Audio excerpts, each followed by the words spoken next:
Welcome. Welcome, everyone. We'll be getting started in just a moment.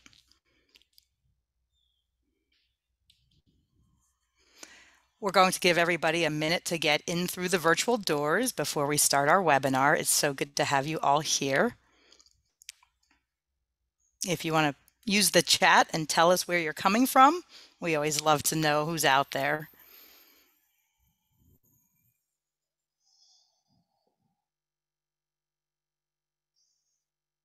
Good to see so many people coming in. It's great to see folks arriving. You can use the chat and tell us where you're coming in from. Oh, we got some local folks. Oh, not so local folks. Estonia. Great. New Jersey. Lots of PA folks. Glenside, Swarthmore, Madison, Wisconsin. Oh, it's so good to see you all. It's so good to have you all coming in, getting excited for our webinar this evening. We're going to give folks another minute, and then I'll get started. Good to see you all. Well, so welcome everyone to today's program, Seamstress, Dressmaker, Designer, Creating Fashion Then and Now. My name is Justina Barrett, and I work in public programs at the Philadelphia Museum of Art. Before we get started, I have some housekeeping notes for you all. If you'd like to use closed captioning, please make sure you click on the CC button at the bottom of your screen. We're also recording tonight's webinar, and we will be sending a link to you in the next few days so that you can view it as well. We will be saving time at the end for your questions and thoughts, but go ahead and throughout the presentation, use the Q&A box to put them in, and we will gather them in and save time for them at the end. Tonight, we'll be discussing the fascinating history of how clothes were made in Europe and America over the past several centuries and right up to today. Leading us through that conversation is Christina Haugland. Christina, say hello.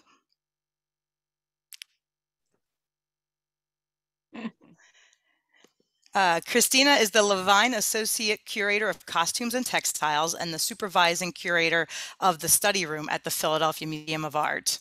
She has curated numerous exhibitions at the museum, including the 2006 one celebrating the 50th anniversary of Grace Kelly's wedding, for which she published Grace Kelly, Icon of Style to Royal Bride. Christina, thank you for being with us tonight. We're also joined by Kim Schalk. Kim, say hello. Hello.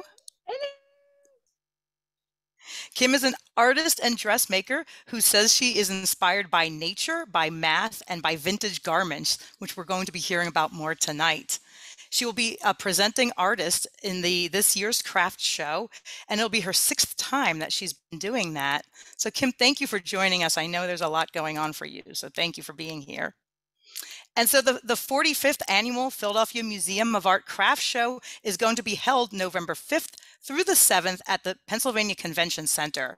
And it will feature 170 artists in person, plus an additional 25 artists online through the website. The artists represent the finest work from around the country and indeed the globe in various media. The craft show is the single largest fundraiser for the Art Museum, and over the past 44 years has generated more than $13 million for the museum. For information about the 2021 Craft Show and to purchase a ticket, please visit the Craft Show website, pmacraftshow.org, and purchase your ticket. You'll be supporting our beloved institution in the city and in enjoying the spectacular contemporary craft of all of these artists. So I'm so excited to get started. I'm going to turn it over to you, Christina, and then we'll have time at the end for everybody's thoughts and questions. Take it away.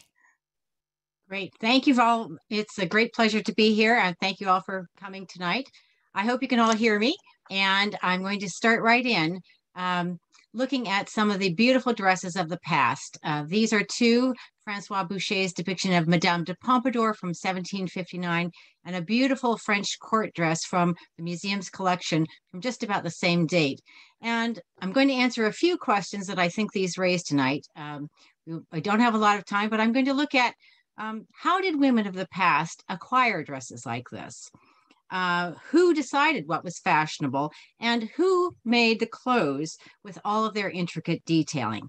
I only have time to focus on feminine fashion and to really give a very brief history, but I'm hope that this will answer some of these questions. So in the past, before the proliferation of news sources that we have today, fashion was really confined to the elite, and information about it was disseminated through various means that might seem a little slow to us today. One of the ways with that was that dolls, like this fashion doll that survives in England, were dressed in cities and sent around to the provinces and abroad to show the latest fashions. And by the 1760s, ladies' calendars that were published annually were featuring little fashion plates showing a dress of the year. This one is from 1765. So obviously fashion was seen as changing, but not nearly as quickly as we think of it today. Those who sold fashion included female merchants and milliners, or in France called marchands de mode, who supplied trimmings and the very luxurious and expensive fabric that went into the styles of the time, but they really didn't dictate the styles. Instead, fashion was a collaboration between the client and the dressmaker. A woman might take some fabric into a dressmaker and say, I was sent this, it's the latest thing, I want it made up, I like those sleeves, what do you think about that? And they would make something just for that, for the client herself, that was really exactly what she wanted, and reflected the dressmaker's skill as well. And of course, all of these were hand sewn in the 18th and early 19th century. And most importantly, everything that was made by a dressmaker was fitted to a particular person. So having something that really fit really was a social signifier. Those who couldn't have things made, like these two women in Paul Sandby's little drawing, either made clothes themselves at home, bought secondhand clothes or hand-me-downs. And as you can see, their garments were generally much looser in fit than the elite styles worn at court and by the wealthy. So it was the dressmakers' work into the early 19th century as well to really make these clothes fit. You can see some of this in this beautiful dress we have from 1838 in the collection, made by an unknown dressmaker. If you look at the detailing included in that bodice, all of this fabulous dressmaker detail, the pleats, the little self-covered buttons, the ruching on the sleeves, everything about this really speaks to the skill of the dressmaker and the seamstresses who made it. And if you, this close-up here shows that beautiful stitching across the bodice, where these chain stitches are done by hand, but they are so precise and so uniform that they really almost look like they were done by a machine. This was a time when every girl just about learned how to sew. Indeed, the contemporary view of women and learning to sew is summed up by Mrs. Farrar, who wrote in 1843, "A woman who does not know how to sew is as deficient in her education as a man who cannot write." So whatever your social status, these little princesses here are being taught sewing by their governess. You learn to sew, and many ladies of leisure continued to practice needlework as a sort of a refined hobby, making ornamental things that were usually not of any economic value, but it was considered a very feminine and decorative thing to do.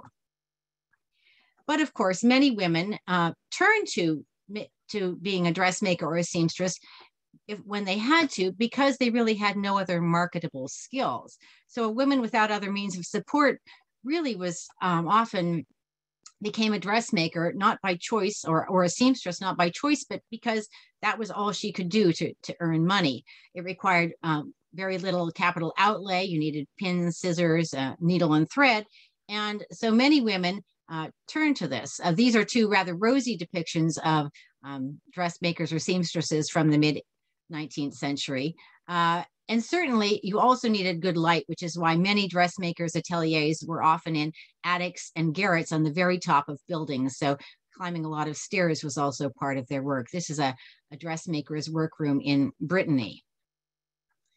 So these garments, like this beautiful dress from the late 1850s from our collection, were created by literally hundreds of dressmakers and seamstresses in every city were making these. Most of these women are unknown, but occasionally one stood out from the crowd. I've been doing some research, for example, on one of these women, Olivia Gilbreth, who established her dressmaking business in Boston in the 1850s and sort of moved up the social ranks of the dressmakers, married and continued to work after she was married as Mrs. Flint, and then in 1870 became notorious because she sued a client's husband for non-payment of an enormous bill and attracted a lot of media attention. But many, many of these women are just not known to history. One of the few whose name is still with us is that of Elizabeth Keckley, the former slave who became a very successful dressmaker in the 1860s. And indeed, among her elite clients, Mary Todd Lincoln was very prominent. So she's one of the few whose name is still known, but certainly, as city directories will show, there are hundreds of these women working in the field. Now, while most of their names are unknown, there was some attention paid to what was often seen terrible conditions that they labored under. Indeed, in the 19th century, a client could come in and ask for a dress to be finished very, very quickly. So workrooms often worked very, very long hours for incredibly low pay. Here you can see this English depiction of women working past midnight. One of them has fainted in the back, and they all are really suffering. These seamstresses worked incredibly hard, earned very little, and then when there was no work, they had no unemployment. They had no way of earning money. They were just really jobless in between the seasons. In 1843, Thomas Hood wrote a poem called The Song of the Shirt that was first published in the English magazine Punch, that really inspired people to think about the situation of many of these needlewomen. His verse, this is the first verse here, talked of the women who plies her needle and thread in poverty, hunger, and dirt, with eyelids heavy and worn and fingers, or eyelids heavy and red and fingers weary and worn. He inspired many artists and activists to, and one of the paintings made called The Song of the Shirt is this by Richard Redgrave, painted in 1846. And even several decades later, The Song of the Shirt was still a popular title for paintings showing the often deplorable plight of these women working very long hours, slumped over their needlework as they churned out these dresses for very low pay. But by the mid-19th century, there were other factors entering into the fashion system as well. Certainly with the Industrial Revolution and the rise of mass production of textiles, more and more textiles were being made that were much less expensive and more widely available. This is a cotton mill in England. And then in the 1850s, with the introduction of the sewing machine and its wide availability, that really revolutionized dressmaking and being a seamstress as well. Indeed, Godey's Lady's Book in the early 1860s pictured the old sewing machine, showing again a woman in a garret here stitching away, versus the new sewing machine of these much more middle class women happily sewing on one of these new sewing machines. This is a tiny early one from the museum's collection. And they also published charts of just how much time could be saved. I have to say, if you sew, it seems a bit optimistic to think that a silk dress that once took 10 hours and 22 minutes to make could now be made in a mere hour and 13 minutes. Perhaps they're only talking about actual stitching time, but certainly the availability of the sewing machine allowed for trimmings to multiply and dresses to become even more embellished than before.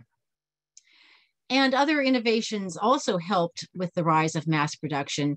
Many ladies' magazines like Peterson's magazine here had published little patterns for how to make a dress, in this case, the Rosetta dress from 1860, but they were published very tiny, all on one page, overlapping each other. So if you wanted to make this dress, you had to expand each pattern, blow it up to some kind of size and scale. And of course, you ended up with a pattern that was only one size at a time when, as we know, one size does not fit all, especially for these fitted bodices.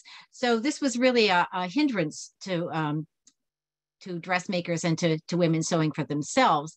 But in the 1860s, the introduction of graded sizes, so that you had a small, medium, and large, or whatever size were distinguished, and the introduction of full size pattern pieces also allowed for many more women to participate in fashion, and also for the rise of ready to wear. So you have emporiums like Madame Demarest in New York in 1862 shown here, and then the development of department stores and fashion emporiums like that of John Wanamaker that by 1876 occupied an entire block in Philadelphia. Behind the scenes here, many hands still labored, mainly women, to produce these ready-made garments. But by the 1880s, mass-produced ready-made garments were widely available at a variety of fashion price points in what were really quite fashionable styles for this intricate bustle period. Along with the rise of mass production was a very different trend, the rise of haute couture. This dress in our collection from the late 1860s is by the man acknowledged as the father of haute couture, Charles Frederick Worth, an Englishman who worked in Paris and was really the first to be acknowledged as a fashion designer. He really was credited with transforming fashion into an art form. And he was the first to have his name stamped into the label that went into the inside of his bodices. So really, his creations became very well known. And he was able to dictate to nobles and nouveau riche who flocked to him to buy his extremely expensive creations, what they would wear. So it was really less of a collaboration, although still made for each particular client. You would wear one of the dresses that he designed now.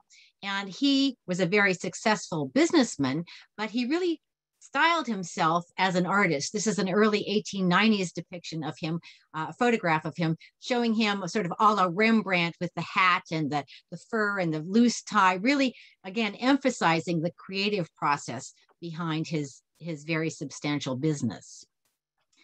And his dresses, this is one of ours from 1886 to 1887, are really almost compositions combining very luxurious fabrics like Lyon patterned silks, lace, all different textures and colors into these harmonious and very detailed wholes.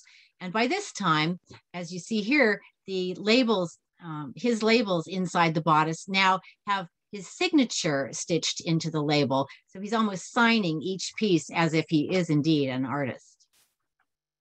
And certainly Worth had many competitors and other couturiers in the late 19th and early 20th century, including a few women. This is the Salon of Jean Paquin in 1906, painted by Gervex, where a number of clients are examining the things all very luxuriously for the ladies of leisure who could afford to shop in these exclusive salons.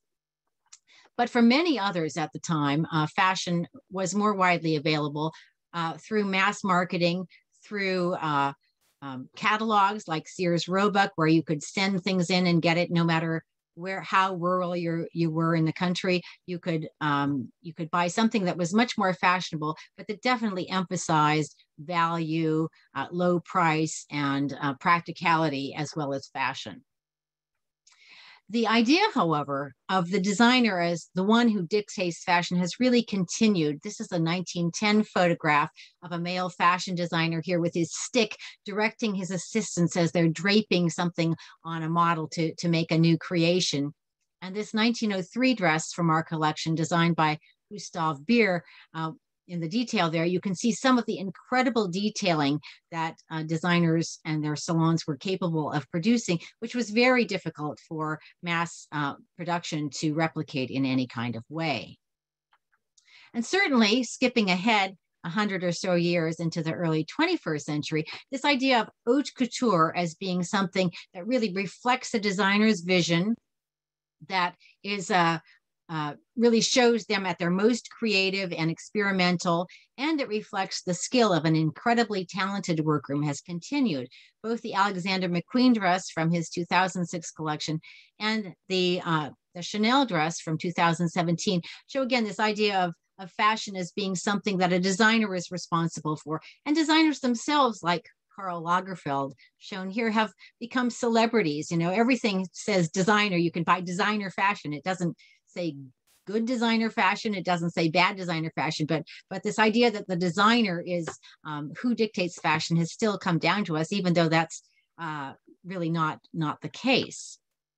Certainly, it's not what most of us are wearing on the street. This is from a Harper's Bazaar article from 2017, talking about wearing haute couture in what they called real life. And here, the model is wearing a Giambattista Valli dress at 9:30 in the morning on the streets of Paris, attracting quite amazed views from the people looking at her. Because most of us, of course, may be interested in what is going on in haute couture, may follow that, and then eventually some of those styles will be reflected in what we wear. But far more commonly is the other trend, that of fast fashion, which has really made fashion seem as if it's something cheap, disposable. No longer did you really value the fabric that went into it or the skill that went into it. Instead, you want to buy as much as possible and think of it as something you might wear once. Maybe it's in your closet, maybe you never wear, but you still, as this t-shirt sums it up, on top of this giant mound of clothes, you may think you have nothing to wear. And indeed, fashion is often seen as really changing so much. I love this New Yorker cartoon from 1994 that says, "Sir, while you were out, the baby doll dress came into fashion, went out of fashion, and came back with a vengeance." So anyone trying to follow all of these trends is really going to have their heads spinning and a closet full of clothes that they may or may not be able to wear anymore.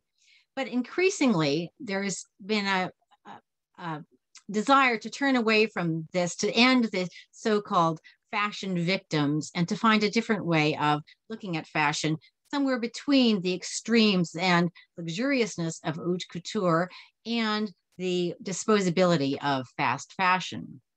So the idea of sustainable fashion is becoming much more thought about these days. And the idea that you should really think about what you're going to be wearing, that maybe you'll have fewer garments in your closet, but they will be things that you love and things that someone has really thought about making and made in a very sustainable way with a lot of thought to it. And so here I'm going to turn it over to Kim, because I'm very pleased that we have a creator with us today who makes these clothes. And if you go to the craft show, you can see Kim Schalk, who's going to talk a little bit about her creative process today, and in contrast, I think, with some of the things that we've seen happening in the previous period. So I'm going to stop sharing my screen and we'll get Kim back up and we can have a conversation. Hello, Kim. Hi. I would really love for you to tell us about how you got into fashion and what your journey is. Did you learn to sew when you were a child, or how did you even start? Yeah, well, I actually used to watch my mom as a little kid cutting out patterns from, Butterick or whatever from the 1970s fabric stores that everybody could buy. And I look back at it and I'm like, oh, she was doing that wrong. But I didn't really get the bug until specifically, I can remember the exact moment. It was in 10th grade, and I had this English teacher. Her name was Bebo Heath. She was from Charleston, South Carolina. And I don't know if that was like some kind of nickname, but she was just amazing. And she let us, and I was terrible in English, by the way, but she let us watch a movie called, it was My Fair Lady.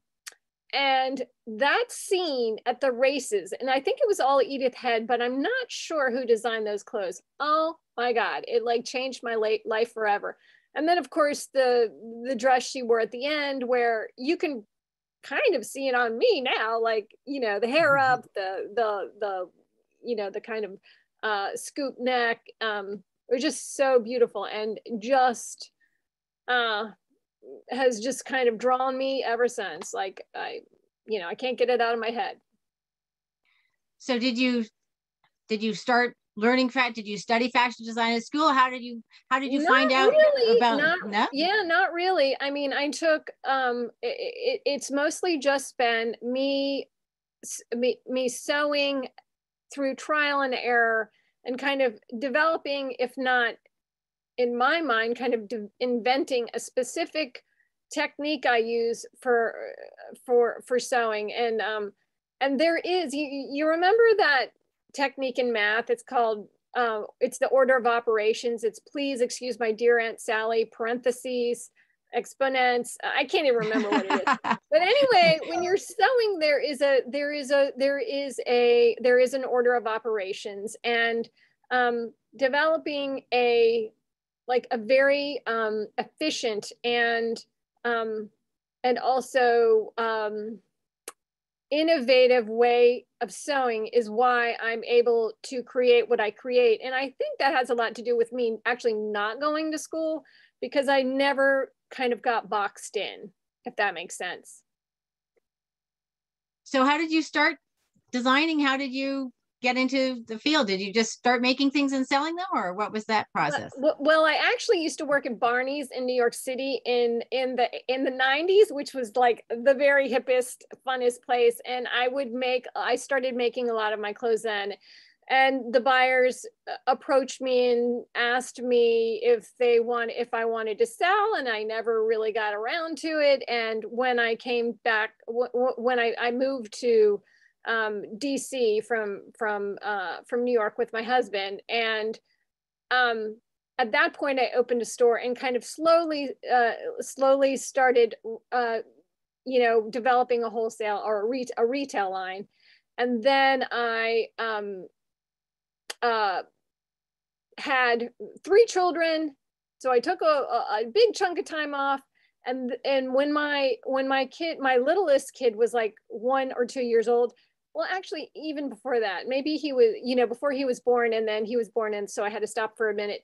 And then after he came around, he got old enough. That's when I really went to town with sewing. That's when I did my 10,000 hours and was just like constantly hunched over, teaching myself, YouTubing, and if not YouTubing, studying garments, studying vintage garments specifically. And hence here I am, And I think that's great. I think we have a short video showing some of your creative process, which we can show now, and you can tell us a little more about the actual process. Great. Yep. All right. So these are my patterns. I think I have like 500 hand drafted patterns, which is insane. I just can't stop. And so each pattern is categorized, and there's a small drawing on it, and given a number. And of course, when you're making something, you first make a drawing, and then you draft the pattern out of paper. I use a sloper, which is like a basic body shape, and then I adjust it according to what I'm trying to make at that specific moment. And I always use my measurements to get a good fit. Then I actually draft the pattern and cut it out. And I don't do a lot of cutting with scissors. I use a rotary cutter. And I also don't use a lot of pins. I use weights, which kind of fascinates people, but you get a much cleaner cut if you use weights. When you use pins, they kind of warp your paper a little bit. And sometimes I actually layer fabric on top of fabric, and then I'll cut out more than one at a time. I can cut out 2, 3, even as many as 5 at a time. And for a more efficient yield, and just, a little bit of a time saver. And then here I'm sewing the tail end of this garment. This is called the Artemisia dress, and it's got these kind of pleats on the bottom, and I am pinning them to getting them even on the front and back, stitching them up on the single needle, And then I will hit them later with what's called a serger. It's the thing that kind of wraps around, or the thread wraps around the seam. And here is my finished garment. You can see how it's adjustable in the back. That's the feature that's always kind of fun. And very indicative of Victorian kind of clothing, like a coat. And I like to put pockets in everything. So that's a big obsession of mine. Great. Yeah. And I think, tell us a little bit more about this dress. This is a beautiful, I can see some vintage inspiration in this for certainly. Absolutely. There's a couple of things going on here. Of course, Victorian, you know, the kind of snatched, cinched in waist. There's pockets in this dress too, of course, that are a little bit more hidden. The neckline is very Victorian, and you can't really tell, but I'll talk about this in a second, but there's cool detail in the front. The other Victorian aspect to this dress is the way I layer it on top of things. That's just my favorite thing to do. Am I going to go to the beach in this, you know, with this layered dress? No, but you know, I would go to the Met Gala. And we can next, please. So here's kind of a better close-up of this dress. You can look at the front of the dress and see how there is a seam right in the center at the bust where there's almost a V shape. And this happens in a lot of design, a lot of times. This actually was an accident. I had the dress on my dress form and it was inside out, and I had created this specific dart. It's not exactly a dart, it's more like I guess a tuck. And it was so beautiful that I brought it to the outside of the dress instead of the front of, instead of the inside of the dress. A lot of what I do is influenced by the inside. It's like bringing the inside to the outside. I find very, very beautiful. And yeah, that's, and then you can kind of see also how the waist is kind of has that vintage feel. It's also very indicative of the 1950s, like Christian Dior 1956, I think is specifically was like a very big moment for me, where I was just like, it was like I was a little kid seeing a butterfly for the first time. I was just like, woo. And yeah. All right, next. This little top, it's called the Asher top, and you can see the Victorian influence in the snatched little waist. There is a really beautiful sleeve. You can't really tell in this photograph, but it's open at the bottom, so it's kind of flowy. And the neckline has this beautiful little handmade detail on the right side. And yeah, you can see that. We can go to the next slide. So you see the close-up of it.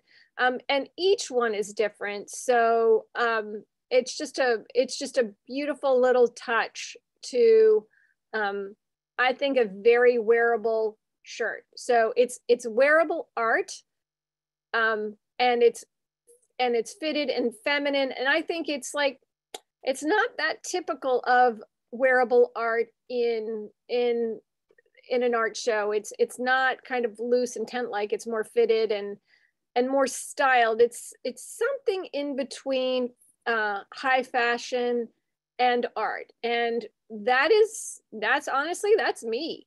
So if you, one other aspect that I love about this top is there's a teeny tiny button. I mean, this button is so small, it's got to be less than 1/4 of an inch big. But as a kid, I was obsessed with everything teeny. So if I can put something tiny on something, I'm going to do it. And yeah, all right, next. Oh, there's a close up. Like I said, each one of these shirts is different. You'll have to go to the show to experience all the different things that I'm making, because I cannot possibly photograph every single thing I do. I mean, things come and go too quickly for me to even I mean, I can barely keep up with it. I can barely keep up with what's like kind of inspiring me and and calling me at the moment. It could be feathers or it can be railroad nails. I don't know, but whatever it is, it's gonna be in my art, really. Okay, next. Now here's one of my favorite things.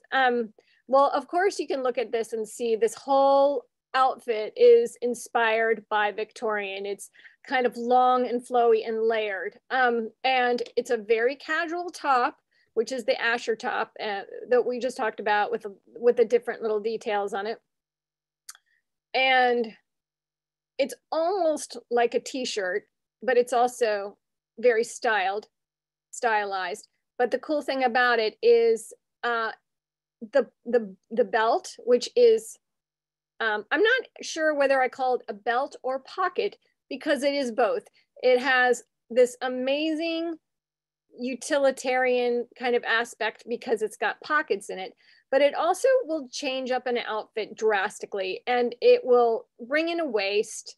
If your pants are too low-waisted, it's a remedy. If your shirt is too cropped, you stick it underneath. I mean, it's such a great idea.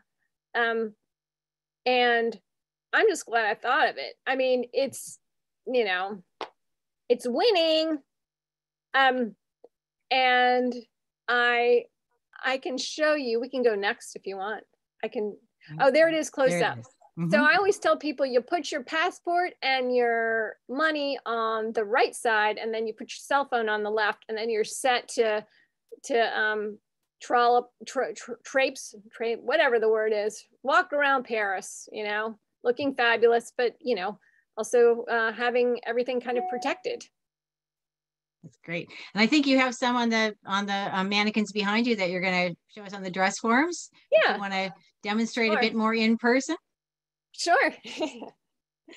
So this is, can you guys hear me? Can you hear me, Christine? Yes, just speak loudly and I think we'll be fine. Okay. So this is one of the pockets that I made.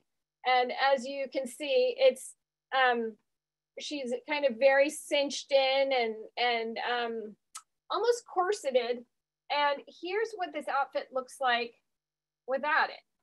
So you see, it's just a simple t-shirt, and you see how it can change things up. And this is a new dress. It's called a Lazarus dress. I almost went cross-eyed trying to make this. It's a very difficult sew because there's a right angle here, and then there's a 45-degree angle here. And of course, nice deep pockets too. And I was actually requested, I have this conveniently placed pocket right here. So you can see how it works. Can you guys kind of see this? So you see the pocket here, you see a pocket here, and actually there's a zipper in the back. And then you just kind of throw it on whatever kind of loose, flowy dress you have, and have a totally different outfit on. That's great. Thank you so much. So can you tell us, how, it sounds like you'll have a lot of different designs available at the craft show that people should come and have a look for themselves. Oh yeah. I just can't help myself. Like I can't stop. It's like the red shoes. You remember that? And I think most artists feel like this. Like we can't stop our process. We just have to keep creating, and then we drop dead. Just kidding. Well, let's hope not. I'm just kidding. I'm just kidding. I've already shown too many images of the fainting Victorian seamstress, so I hope that doesn't happen to you. So do you have help in doing these, or are you the only one who's sewing? I hope you have some help. Oh yeah, but that's, COVID. Yeah. Slowed things down a little bit, and I was not expecting to have the kind of reaction that I had. I did a wholesale show in New York in August. And then after that wholesale show, I immediately went and hired people to help me sew. and we've been cutting out all day. I mean, it's just like we're in the trenches and these girls are amazing. And it's like, it's pretty much a woman-owned business. I mean, not pretty much, it is. I mean, we're all girls here. So, girl power. And where do you find your fabrics? Do you source them from New York? You get them, how do you, what do the fabrics inspire you, or do you go looking with a particular idea of what a fabric you should have? Yes.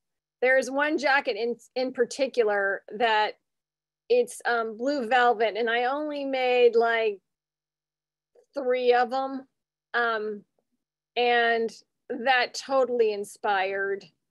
Yeah. It doesn't always work like that. Sometimes fabric inspires the design. Sometimes the design, I'm like relentlessly looking for fabric. But in this particular case, I was obsessed with this like very kind of deep blue velvet that I would show you, but it does not show up on Zoom. Sorry, you're gonna have to come to the show. And do you prefer natural fibers, or do you use synthetic as well, or is it a mix? I do a mix. I love natural. I mean, it's my favorite is wool, absolutely, but not everybody can wear wool. So there's a lot of cotton, there's a lot of linen and rayon, but my favorite is wool, specifically men's suiting, but done in like very feminine kind of silhouettes and design. Great. And do you use knits much, or is it mostly wovens? I do both. This is a organic, the t-shirt is organic bamboo and lycra. So it's a viscose lycra blend, and it's the softest fabric, and it doesn't pill. It like wears beautifully. So yeah, I really hunt it down. This is from, I think this is from Canada. I mean, I can't remember everything, but yeah, I'm on a mad hunt for fabric at any time in the day. I can see you have quite a stockpile behind you as well. So that's small great. Potatoes, Christina. This is small sure. Behind these mannequins is another story, man. That's great. Well, this is really just so wonderful. I know that we're going to open it up the floor to questions from the audience. I think Justina's going to come and tell us if people already have questions, or if not, we can certainly keep chatting, but I do want to respond if anyone has anything particular they'd like to find out. Yes. Hi, Justina. Hi there. Thank you, Kim. Thank you, Christina. We have a lot of great questions that have been coming in. Please, I remind everyone to put them in the Q&A. Some of them are getting buried in the chat. And there are some questions about fabric. Kim, I think you just answered a bunch of them. And also where you source your fabrics. Where do you go shopping to get your fabric, Kim? There's a show in New York I go to called, I can't remember the name. It's in January and in August. I'm sorry, the name escapes me, but there literally are trade shows for just fabric. It's fabulous. If anybody's interested, it's worth your time to go and look at these things and see what's available now, because they have fabric that's literally made out of stone. It's slate. It's like thin slate, and it's sewable. And trust me, I promise you, I'm going to find something I can make into that. That's really cool, Kim. This is a question from Carol, and I think it came in early, and so it's back to you, Christina, talking about the fabrics. Where were the fabrics made that we were looking at in some of the slides? Where were people, or were dressmakers getting their fabrics from? Well, again, there are a variety of places, and it changed, over time with the rise of mass production.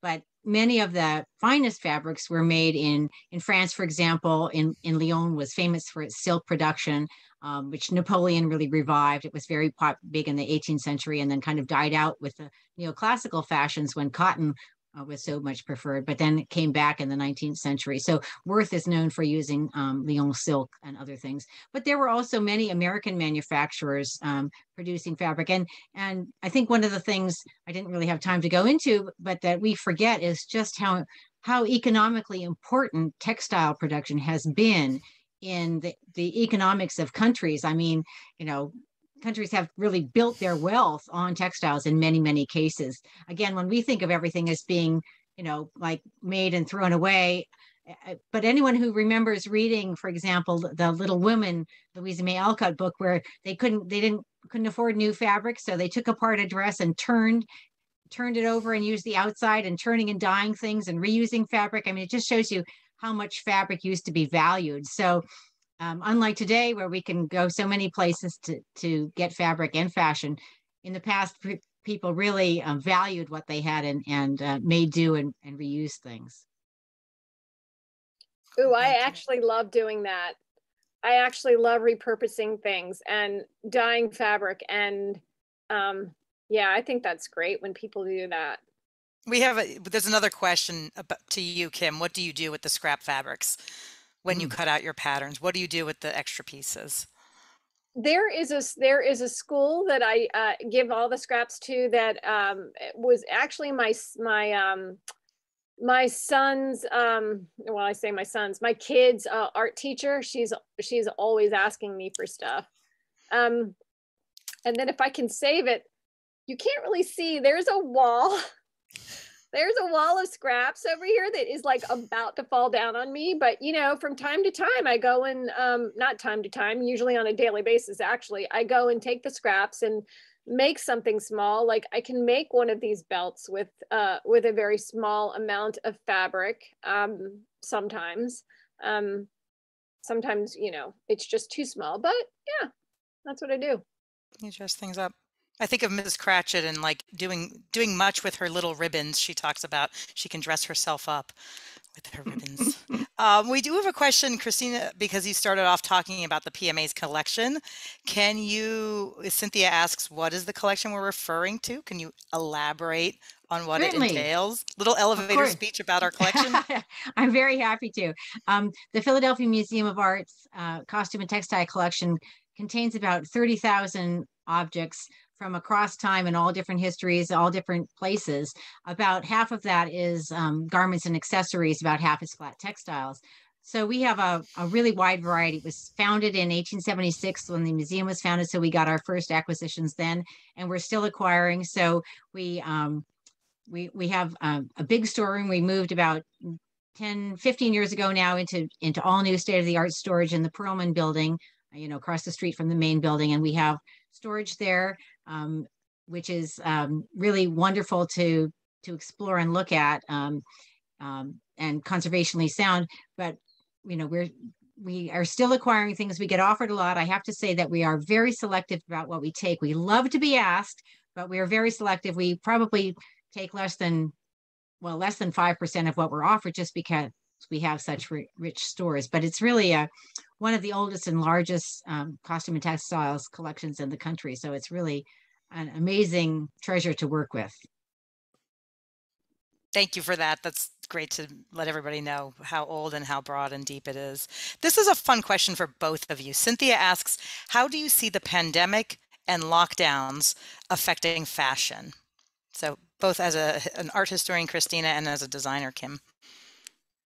Well, I'll go first because I always say if I knew what was going to happen in fashion, I would be in fashion making a lot more money. So, but predicting what's going to happen is very difficult. I know some people really felt that everybody's moved to such a casual thing that's going to be a remaining trend. Other people are predicting that people are tired of doing that and dressing up will come back again. I don't know, Kim, as someone who is, you're following the fashion, but you're definitely not jumping on the latest trend and trying to have something. Your things have so much lasting style that it's a little bit different. So what do you think is going to happen? Well, I love this question because I spent a luxurious year doing nothing but thinking about clothing, which I'm usually going from show to show to show. So to take a year and to actually like oh my God, sit down and think about design and think about what I love and think about my calling or my vision was, it was just invaluable. So that's but that's also a very different side to what you're talking about, Christina, which is where I think fashion is going. And yeah, I definitely think people are kind of sick of normcore. They're sick of sweatpants. They're sick of baggy t-shirts, and it's not just they're sick of, you know, like slouchy, but they're also sick of like non-fitted. I mean, just doing a show last weekend in Philadelphia, people want style, you know. It's refreshing and it's lovely. And I think, you know, I think things can be comfortable. They should be comfortable and stylish at the same time. I mean, don't get me wrong. I'm not going to wear 3-inch Jimmy Choos any day of the week. My feet just, they're not made for that. But I do, you know, I want to be able to like move my arms or lift up my hands, you know. That's actually a great segue. Thank you both for those thoughtful answers into two questions that Michael has, which are great questions too. What is your favorite period of fashion history? Right. And then so thinking about the fitted looks, and what trends in history do you see coming back? So what's your favorite? And then what's going to come back in the future? Again, Christina, you said you would have a crystal ball. You would invest in fashion if you knew, but as a historian, you have the long view. Oh, well, I have a really difficult time answering that question because it seems like whatever I'm working on is my favorite thing at the time, because there's I because I also look at it through the historical lens. So something that really embodies the particular style of the time, whatever it is just, you know, often just really says a lot to me. So, you know, whether it's a Victorian bustle dress and, you know, with all its intricacies, or, you know, a 1960s mini dress made of paper, or, you know, whatever it is, they're just so different. So I have a really hard time picking a favorite period. I have been doing a lot of research in the late 19th century about Mrs. Flint, the dressmaker, who then became a dress reformer. And of course, one of my great areas of interest is the history of women's underwear. So that extends through a long time. But again, all different periods interest me. So it would be really hard to pick just one, I have to say. It's kind of like picking your favorite child. And was there a second question attached? I can't remember. What do you think's coming back? Oh, gosh. What are we going to see? Again, that's a hard one because having lived through some of the periods that have now been reinvented myself, I mean, I never thought some of them would come back, because I remember how they were, you know, the 80s, the 90s, some of these trends. And I was hoping that some of the really slimy synthetic fabrics would not see the light of day again, but they're back too. So again, I don't really have any idea. I'm sure fashion's going to go in some interesting direction, and I think that the sustainability and looking back to some of the practices of the past of reusing or rethinking about things, thinking about you know, remaking. As someone who also likes to sew, I get a great deal of pleasure out of taking something and making it into what I want. And as someone who's very short, I have to do a lot of shortening and altering. So both of those are very fulfilling. And I think other people during the pandemic have also found a lot of fulfillment through some of the craft things. So there's my answer to that. Thank you. Kim, can I kick it over to you? What is your favorite? You've said Victorian a lot. I don't want to pin you into that. Yeah, no, it's not just Victorian. There's specific things I like from specific times. I love a Victorian dress, but I also love Edwardian, which is like that kind of 1919. You see those ladies with the big hats, but those kind of walking dresses in linen. And then I love the underwear from the 1920s, Christina. And then evening dresses from the 1930s. And of course that 1950s silhouette, but that kind of goes back to Victorian. You know, those two are kind of linked together. And what I see coming back, that is an interesting question, Michael, because sometimes, you know, I have a daughter, she's 16 years old. She's actually got amazing taste. So I'll draw a bunch of things in my sketchbook and I'll show it to her. And usually what gets the best reaction is not what I would have thought. And that's why I made the dress I had on. I just, which is, I want to call this Georgian. Is that right, Christina? It's like very kind of pure waisted. Regency. Mm-hmm. Yeah, Regency, early 19th century. Yeah. So I'm thinking that's kind of drawing me just because my daughter reacted so clearly to that I'm like, yeah, that's where I'm going. That's where I'm heading. Thank you. We'll have to get ourselves ready for Empire Wastes. We want to know, Christina, do we have any exhibitions coming up or what is on display right now that we can see at the museum? Right now, the Costume and Textiles is on a bit of a lull in terms of exhibitions. We do have some pieces. There is a beautiful neoclassical dress in the American wing, along with a sampler too. And we are taking part in some other exhibitions in the main building. But we had 2 galleries in the Perlman. That's been those have been suspended for the moment, which you know gives us a chance to work on some of the other aspects of collecting and refining the collection. So there will be something in the future, but at the moment we're participating in other collaborative exhibitions with other museum departments. I think we've time for one more. There's still a bunch and we're not going to get to them all, and I apologize to everybody. First of all, there's tons of love for the pockets in the questions in the chat. We all know that that is the best invention that you could bring back to us from history. But Carol wants to know, can you talk about the hand stitching of garments prior to the invention of sewing machine? So this would be Kim and Christina. It seems very difficult because of the fitting of these garments. So Christine, just a little bit of history, and then Kim, a little bit about how you work between both the sewing machine and hand stitching. Sure.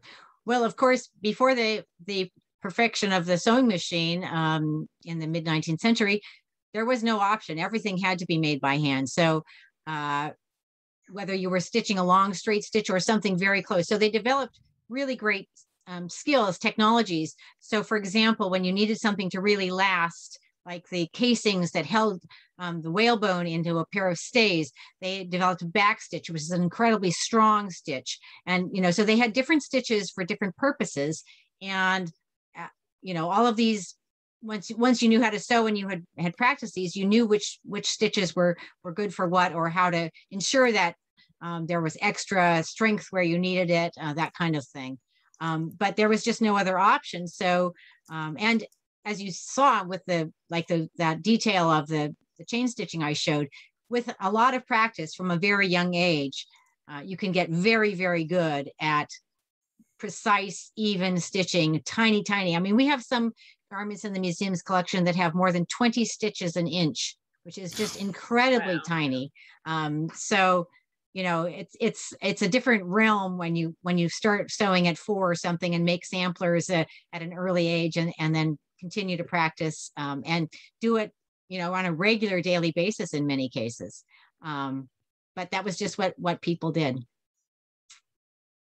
And Kim, really quickly, how do you go back and forth? Do you find that the sewing machine, you can do anything with the sewing machine besides speed? Does the sewing machine give you anything that you wouldn't otherwise be able to do by hand? Oh, yeah. I mean, when you get to like 4 and 5 layers of fabric, you know, when I have to sew through that with a needle, I'm like taking the needle, pushing it on the table, trying to push it through. So yeah. My hand sewing, if I'm going to hand sew, it's either because it's something's too difficult to sew with machine, or because I want to bring an element of artistic aesthetic to something, you know. So it's going to really count if I hand sew. It's going to be a focal point. It's going to be eye-catching.